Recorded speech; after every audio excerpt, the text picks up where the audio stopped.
I always see images as a very productive material for me to understand a society at any given moment.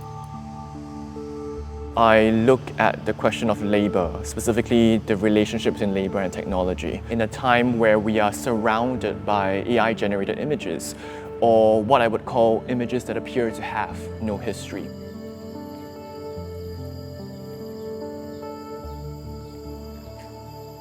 I found this to be a very interesting location to really understand these two sides of Singapore. One that is more about its policy for managing its population, and the other is more about how Singapore is connected to the outside world.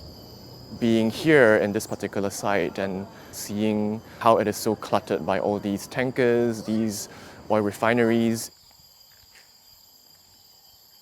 This area is the neighborhood where I grew up. Behind me, actually, you can see all the public housing flats. It is not just about providing shelter for the people.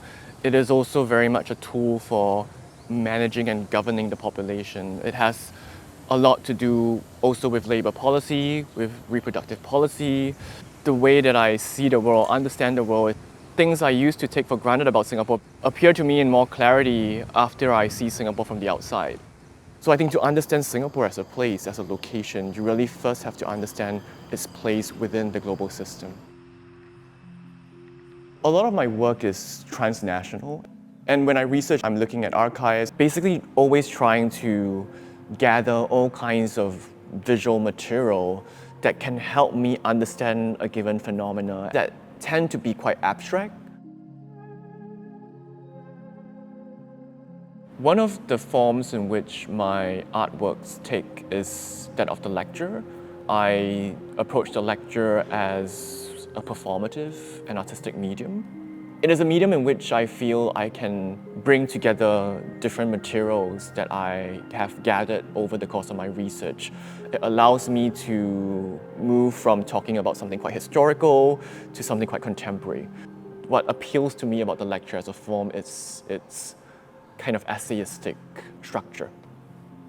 I'm presenting a lecture and installation called Figures of History and the Grounds of Intelligence.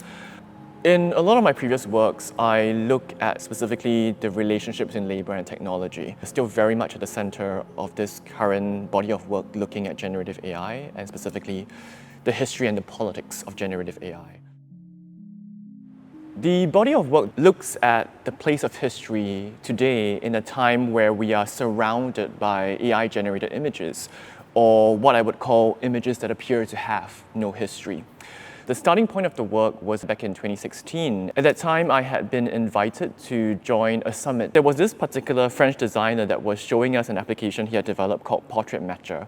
It basically matches a face that appears in a photograph that you upload with a face that appears within one of the paintings within Google's art collection. I noticed a rather familiar face that I could tell almost immediately came from this particular painting, Epic Poem of Malaya, painted by the social realist painter Permeate in 1955. And it was matched with this face of a Chinese man. And that really made me start to contemplate what was really at stake in this movement of this painting. This is not just a movement from one place to another, it is also a movement from one system of power to another emerging and much more contemporary system of power that we are all trying to navigate today. So I was really trying to think about what was happening in this movement of this painting as it entered the neural networks of a multinational corporation.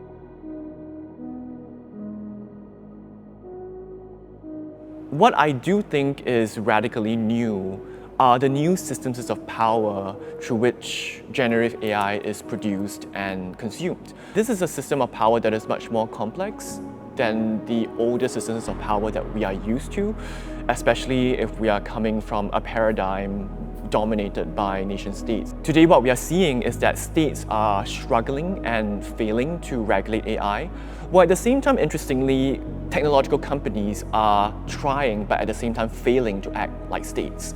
Coming from Singapore, I think this is a place where people are very quick to adopt new technologies, but very often there isn't really a critical reflection on what it is exactly that we are using.